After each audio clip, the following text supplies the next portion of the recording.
just under 3 weeks after total knee replacement, I'm kayaking, not with full range of motion, with my surgery leg, and then I'm going to tie up the boat and show you how I can get out of the boat. This is a sit-on-top kayak.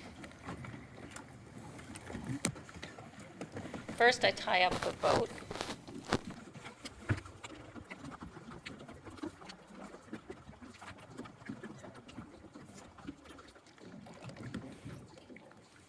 Next, I move my surgery leg, which is my right leg, over to the opposite side of the boat, and I cross over my good leg while grabbing onto the sides of the kayak behind me and pushing up till I am able to stand.